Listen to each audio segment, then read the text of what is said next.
this lecture, we'll be addressing three important questions about teamwork. How do leaders build and lead effective teams in organizations? What are the conditions that promote high team performance? How do we define high team performance? What constitutes an effective team? And lastly, we'll consider whether diverse or heterogeneous teams are better than homogeneous teams in all circumstances. Let's consider one fascinating team that's been written about by historian Doris Kearns Goodwin. This is Lincoln's so-called team of rivals. Three men who ended up in President Abraham Lincoln's cabinet actually ran against him for the Republican nomination for the presidency in 1860. It was a hotly contested election. Attorney General Edward Bates, Secretary of the Treasury Salmon Chase, and Secretary of State William Seward were all people contending for the nomination who later were selected by the nominee, by the president, to be a member of the cabinet. These were people who at times had had very tense relationships with Abraham Lincoln, who had been involved in disputes during the election campaign and who had battled against him. And now he was bringing them in to his team to help him lead the nation at a very perilous time. Another former rival, Edwin Stanton, also became Secretary of War in 1862 in Lincoln's cabinet. He was actually a Democrat, a member of the other political party who was brought into the administration to help during the Civil War. Doris Kearns Goodwin's book, Team of Rivals, examines how Lincoln used these old rivals, these folks that he had been in contention with and had a difficult relationship with, actually used them to craft his strategy for leading the government and leading the country through this very difficult time. President Obama actually referred to this book when he was assembling his cabinet after being elected in 2008. In fact, he brought several of his rivals from the Democratic presidential primaries into his administration. Joe Biden became vice president. Hillary Clinton became Secretary of State, for instance. He talked about the idea that we need to assemble a diverse team at the top in order to make sure you have a range of perspectives and ideas within your group as you try to make critical decisions. Lincoln clearly was effective during his presidency, and so it's an alluring concept, this notion of building a team of rivals. Well, let's contrast Lincoln's approach to leadership and to building a team with another team that's much more recent in history. Let's talk about the team that led General Motors in 2008 and 2009. In fact, let's look at what happened when the Obama administration forced CEO Rick Wagner to step down to be replaced by his deputy, Fritz Henderson. Now, we might think that this led to a wholesale change in the senior management team into a very different kind of team. But in fact, it's quite interesting. Fortune magazine looked at the composition of Henderson's top team as he was trying to lead the company after Wagner was forced to step down. The average tenure of a GM senior management team member was 28.5 years when Henderson took over as CEO. 3 members of the top team at General Motors had spent more than 40 years at the company. The shortest tenured person was someone who had been at GM for only 8 years. But that was Bob Lutz, 77-year-old Bob Lutz, in fact. He was a veteran of Chrysler. He had worked with Lee Iacocca for many, many years and retired and then had come out of retirement to try to help GM with its turnaround. So clearly we see a team there that had been together for a long, long time. You have to question whether that kind of team is diverse enough. Perhaps having been together in the same industry, in the same company, for so many years, they'd grown stale, complacent, or like-minded. So we contrast the team of rivals of Abraham Lincoln, where we almost assuredly were going to have a clash of ideas and a constructive debate, versus the team at GM, where we have a bunch of folks who all spend a lot of time together and have adopted the same mental models, the same assumptions, the same ways of looking at the world. But we have to remember that a team of rivals is not enough. We'll learn in these lectures about teamwork that just building the team correctly, just assembling and getting the composition right, is only one step in helping a leader achieve success. That a team of rivals may be useful. It's certainly important to have diverse perspectives, but that's not sufficient to drive high performance.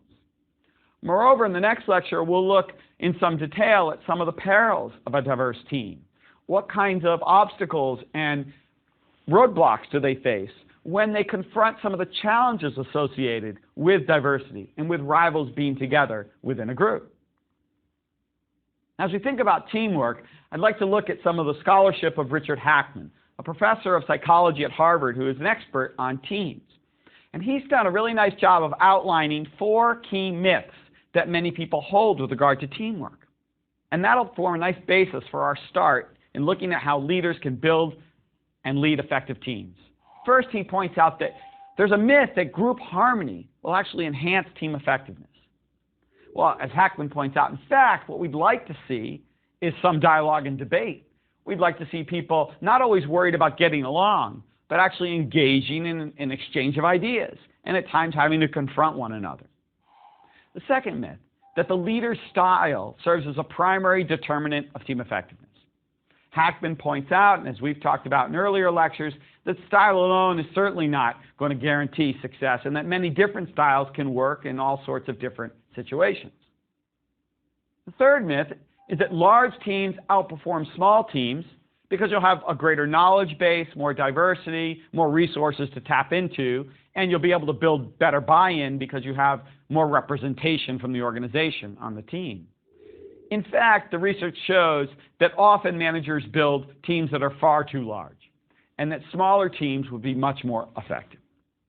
And the fourth myth is that team effectiveness deteriorates as shared tenure increases. So we just talked about how the shared tenure of the GM team was quite high, and that may have been dangerous. But in fact, for younger teams, for newer teams, there may be some benefit to being together for a while, and we'll look at that in this lecture. So before we can get into the drivers of team performance, we really have to ask ourselves, how do we define a good team? What makes an effective group? Well, Hackman helps us by defining 3 clear criteria. He would argue that first you have to look at task performance. I mean, did the group achieve the results that they set out to achieve? Are their customers or constituents happy? Are they satisfied with the product or the service that's being provided, whether it's inside an organization or whether it's external customers? Second, you have to look at the question of sustainability of performance. Can this group go on to perform well on subsequent projects and tasks? Or are they going to fall apart at the end of this particular project? Do the people want to remain working together, and are they able to cooperate and collaborate moving forward on a variety of other tasks and projects? And the third question relates to personal development. For a team to be successful, team members have to believe that they're developing their own skills and capabilities. Moreover, the leader has to be grooming possible successors. After all, the leader will not always be there to guide that team, and so one job of the leader is to develop the people beneath him or her so that a possible successor can arise to lead that team in the future. So those are our 3 criteria for team performance. Performance on the task, sustainability over time, and personal development of the members. Well, how do we get there? How do we achieve those metrics? Well, one way of thinking, a sort of standard way of thinking about creating an effective team, is thinking in terms of simple cause-effect relationships. In other words, many scholars are trying to identify specific variables that if a leader engaged in that behavior, it would drive team effectiveness. It would improve performance on the task or development of the people. Hackman took a different approach in his work, and it's really become the dominant mode of thinking about how to build and lead effective teams. What he said is leaders really have to think about creating conditions, creating a foundation, an environment that will help a team excel. It's not about specific behaviors so much as it is about what they do up front to put a team in position to succeed. It's sort of when you hear about coaches, you often hear about athletic coaches, they put a player in position to thrive, to excel. Well, that's what Hackman argues great leaders do. They put a team in position to excel. He once said, effective leaders set the organizational stage for great team performances. So we want to look at those conditions, those enabling conditions that drive performance. There are 5 of them. The first is it has to be a real team, and we'll talk about what that means. Second, the group has to have a compelling shared direction, a shared goal that they're working toward that's clear. There has to be an enabling structure for that team. And fourth, a supportive organizational context that will help the team achieve its goals. And lastly, most teams can benefit from expert coaching, from guidance that will help them perform better as a group. So let's look at the question of a real team. What does that mean? Well, first we have to think about the task, right? Certainly, we have to make sure that we're picking tasks that are appropriate for teams. There are some tasks that are simply more appropriate for individuals to perform on their own. You don't need a team for that task. But also, when we talk about a real team, to talk about the notion that sometimes what we're really seeing in an organization is a leader and a set of direct reports. These are subordinates who work for the leader, and they may meet on occasion. In fact, they may meet very frequently, but they're not really a team, so to speak. And what do we mean by that? Well, Don Hambrick is a scholar who's talked about the notion that a real team is one that's behaviorally integrated, where there's sharing of information, where there's collaboration, where there's joint decision-making, where there's interdependence among the team members. So that's part of being a real team. There's also the issue of clear boundaries. Who exactly is on the team? You would think that's always clear in organizations, but it's not. In fact, sometimes people are quite confused. Who exactly is on this team? Because different people show up at different meetings, and the boundaries look very fluid, and they're not at all clear as to who's responsible for the team's goal achievement. Also, we have to think about authority. What decision rights does the team have? And what decision rights do they not have? In other words, what's the scope of the project or task on which they're working? What is their charge, if you will, as a group or committee? And often that is not clear for teams and organizations. They've been told to go off and do something, but there may be what we call scope creep over time, which means people are sort of adding responsibilities and tasks, and the goal begins to meander and grow. Or at times, they simply muddle along without really understanding what's expected of them by those who've given them the task. And lastly, for a real team, there has to be, at least for some reasonable period of time, some membership stability. In fact, the evidence on stability is quite powerful. Now, granted, excessive stability can have very negative effects, but for some reasonable period of time, teams will actually improve if they can stay together, train together, work together, and get to know one another. Let's talk about some of that evidence. Hackman has cited some work on airplane cockpit crews. In fact, the National Transportation Safety Board has conducted research on cockpit crews in commercial airlines. And what they found, interestingly, is that safety is in fact correlated with the stability of the crews. 73%, almost 3 in 4 safety incidents in the agency's database happen on the first day that a crew is flying together. And almost half of the safety incidents occur on a crew's very first flight together on that first day, suggesting that when a set of members in a group are new to one another and don't sort of know how to relate to one another and share information with one another and collaborate, they may make a number of mistakes. There have been simulator studies done as well on crews and the effect of stability. It's very interesting. In one simulator study, they compared the performance of an on-duty versus off-duty crew members in this scenario. And what was interesting is that fatigued crews that had worked together in the past actually do better than rested crews that had never worked together. So stability overwhelms the issue of fatigue versus rest. It's a very powerful result. Of course, we see often that people are thrown together on teams who haven't worked together before. And often we assemble teams by grabbing star individual performers who've never worked together, and we expect them now to go tackle a very challenging and complex task. But a team of star individual performers doesn't necessarily constitute a great team. And training individuals rather than training people together as a team to go off and do a task, that could be a big mistake. Let's think about one example of that. Consider the 2004 U.S. men's Olympic basketball team. That team did not do well at all, and it shocked the nation and the world. In fact, they only earned a bronze medal, and they lost 3 games during the Olympics that year.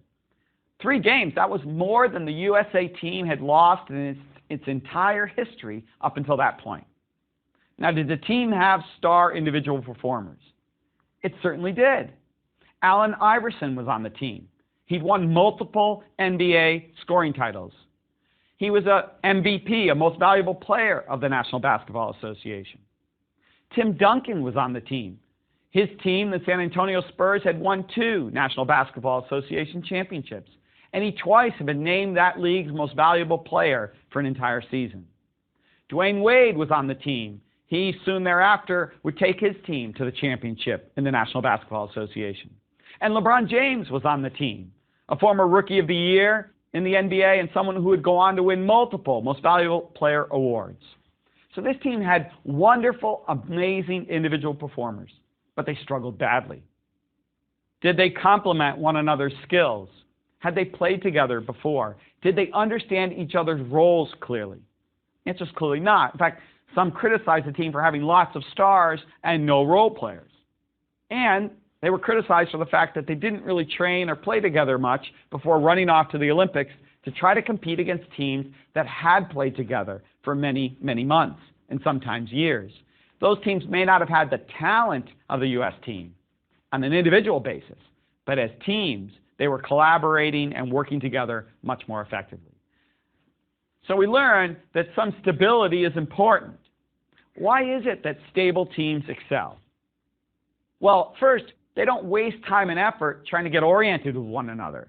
They can go after a task because they already know how to work together. And they've developed a shared mental model of how to work together on certain tasks. They also have created and developed over time a shared body of knowledge. Psychologist Dan Wegner has done work on what he calls transactive memory. This is the notion that as team members work together over time, they begin to understand the knowledge base that sits within the minds of all the team members, and they can help each other recall and bring to bear key knowledge on a task at hand. They also begin to understand each other's capabilities and weaknesses as teams work together over time, and they build shared commitment to the team and to one another. So there are a number of reasons why stable teams do better as we think about constructing a group. But of course, as I said, there is a downside to that stability. What if a team stays together too long, like the General Motors team? Do they suffer because they don't have enough diversity in terms of the functional backgrounds of the members or the company or industry backgrounds of the members?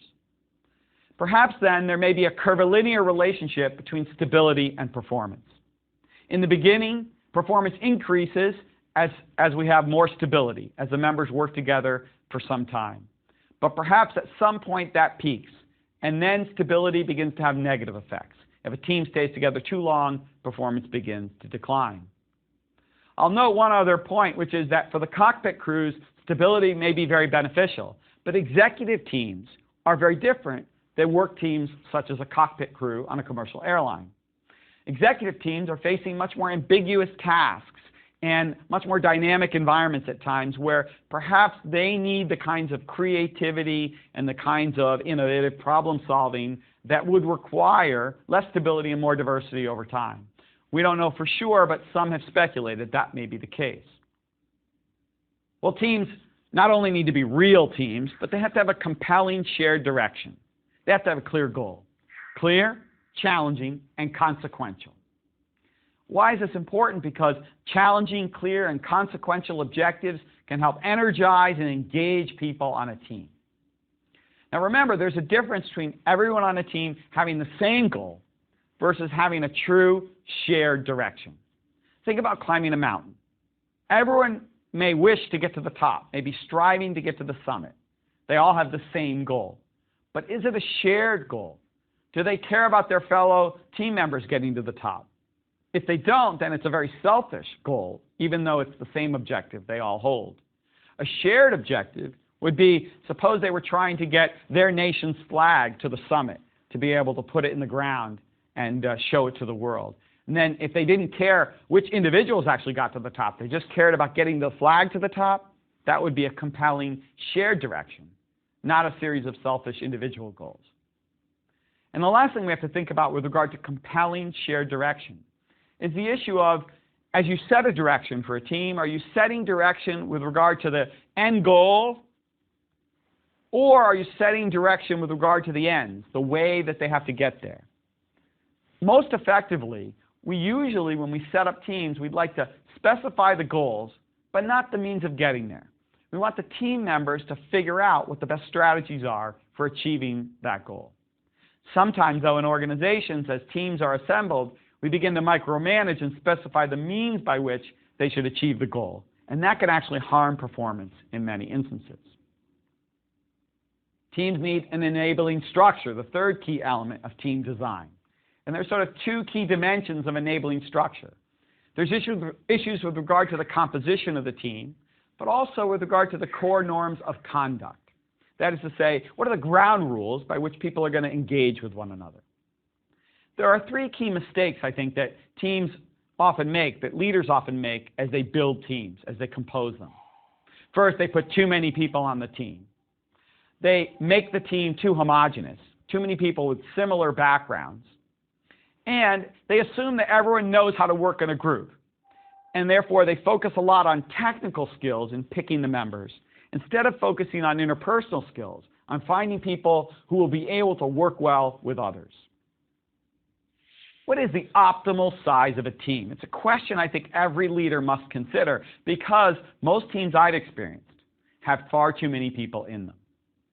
Now, why do leaders form these very large teams? Well, they'd like to be inclusive. They think that this is important, making sure that people from various constituencies are represented when they're building teams. They think this will help them build buy-in. They also believe that bringing more people in will bring more knowledge and expertise to the table. And there may be political reasons why they want to have a number of people on the team. Of course, there also may be members who are pushing for a seat at the table, who want themselves in the room. They want to be there to have influence. And lastly, members may be wanting to bring other members along because they're trying to spread risk and accountability. So there are a number of forces, both from leaders and members, driving team size higher and higher. But what is the optimal size? Hackman concluded, based on his assessment of the academic literature, that in fact the optimal size sits somewhere between 4 and 7 people. He typically assembles teams in his class of roughly 5 members. Yet when I surveyed business executives at the top business units of Fortune 500 companies throughout the United States, I found that many management teams, most management teams, were far in excess of 10 members. And so you have to ask yourself, are we building teams that are far beyond the optimal size that the research suggests? Also have to think not only about size, but about demography. You know, the team literature suggests that we ought to consider demographic characteristics like age, tenure, education, and functional background. And typically the research is trying to suggest that demographic attributes may have some impact on outcomes. Don Hambrick first made this argument very forcefully with regard to executive teams when he proposed his upper echelons model of top management teams. He advocated for the study of the demographics of top teams, suggesting that if we understood the demographics better, we might be able to predict performance. For example, many studies were done looking at whether more demographic diversity would yield better performance. Unfortunately, this body of research has actually produced conflicting results at times. And there are many limitations of only looking at demographics when we think about team composition and performance. Hambrick himself has concluded that that literature, in fact, pays too little attention to the actual processes and mechanisms that serve to convert group characteristics into organization outcomes. Only looking at the demographics really doesn't help us understand what's going on inside the black box, inside that team and its process. And of course, executive teams are facing many different kinds of tasks over time, and so they may in some ways have a composition that's appropriate for certain tasks, but not for others. The bottom line is, with all this research that's been done, we have to conclude that demography is clearly not destiny when it comes to teams. There's no one perfect way to compose your team when it comes to the demographic composition of the members. And one of the most troubling areas in the research literature is the fact that scholars have actually produced conflicting findings with regard to something as basic as the question of, are homogeneous teams better than heterogeneous teams? You would think that the diverse teams always win out, and yet that doesn't seem to always be the case in the literature. Well, why would that be? Well, we're going to look at this more in our next lecture, but Put simply, too much homogeneity means that there may be insufficient cognitive difference or diversity within the team and not enough debate and dialogue. On the other hand, too much heterogeneity means sometimes team members have an inability to capitalize on diverse talents because they can't understand each other's perspectives, and interpersonal conflicts sometimes emerge in highly diverse teams. We need a supportive context as well, the fourth key element of team design. And that involves setting up a reward system for the team that will motivate them, that will provide an incentive for them to perform well. We need to provide them the right kinds of information and education so they can do their work. And they need a certain amount of material resources. And this supportive context thing, while it seems rather simple, often is a key obstacle to high team performance. There are many teams and organizations that are set out and they're trying to achieve a very ambitious goal, and yet they're not given the right incentives or resources to actually be able to get the work done. They're not being put in a position to do very well at all. And finally, there's the issue of expert coaching. Now here, the key is to think about what we're trying to achieve with a team. What we really like to see is synergy. The idea that none of us is as smart as all of us. That when we come together, there's this synergistic gain that we get from working together and sharing knowledge and expertise. Yet Ivan Steiner in his work has said many teams face what he called process losses. That is to say, there's many reasons why that potential synergy doesn't actually get achieved by teams.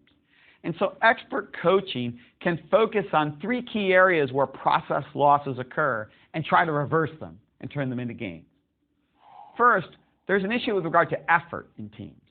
Bottom line is, there are often free riders. People who understand that, well, perhaps if I don't work as hard, the other team members will pick up the slack and we'll still achieve our goals, and so I may not be fully committed. I may not work as hard as others might like me to. I may free ride on the work of others. It's called social loafing, and it does happen in many teams. I think about it with my own students, for example. When I give a team project in class, right, there's always in the class one team that suffers from the fact that a member is not doing their part. And so we can coach teams on how to deal with free riders. We can also coach them on their performance strategy. Many groups tend to rely on habitual routines in doing their work rather than trying to invent new processes and procedures. They go back to old ways of working. And so coaching can help them think about changing their usual processes to achieve better performance. And lastly, teams sometimes struggle with regard to how to actually tap into the knowledge and skill of members. And so we can coach them in terms of how to make sure they're actually using all of the expertise within the team. Coaching and team design are actually related, and this is very important. Ruth Wagaman has done some work on this. Clearly, she, like Hackman, has found in her studies that well-designed teams that have those 5 conditions we've talked about, they perform better than poorly designed teams. But what she also found was that good coaching has a more powerful effect on well-designed teams than on poorly designed ones. And poor coaching has a smaller effect on well-designed teams than on poorly designed ones. So designing the team, creating the right foundation really matters. And then coaching is like icing on the cake. It can even accelerate that performance all the more. So as leaders in organizations, when we set teams out to achieve ambitious goals, we have to remember to provide them the resources and supportive context, but also to provide them that kind of mentoring and coaching that will help them achieve their goals. Our takeaways. In conclusion, what have we learned so far about leading teams effectively? I think one of the ways that Hackman helps us think about this very creatively and effectively is he says, think about the development of a child. As a parent, there's sort of 2 strategies you could take to helping your child develop in a cognitive and socio-emotional way effectively. We can sort of micromanage their development and worry about every book they read and whether it's the appropriate book or the appropriate toy they're playing with and the like. Or we can work on creating a positive family context, an environment in the home that promotes healthy development. And he would argue that the environmental approach, that focusing on the context instead of worrying about every little detail, is probably more effective. He says, think too about our economy. Leaders, political and economic leaders can focus on tinkering constantly with fiscal and monetary policies to try to micromanage the economy. Or they could focus on getting the fundamentals right to promote long-run growth and development. Two examples, the same idea. And he says the same idea applies to teams as well. That instead of worrying about every behavior and every specific process that the team engages in, that leaders ought to focus first on the environment, the conditions, the foundation upon which that team then does its work. We can't just do one thing. We always like to find that silver bullet. No silver bullet exists when it comes to building effective teams. We need to work on each of those 5 conditions. And in so doing, we can put teams in a position where they can thrive and excel.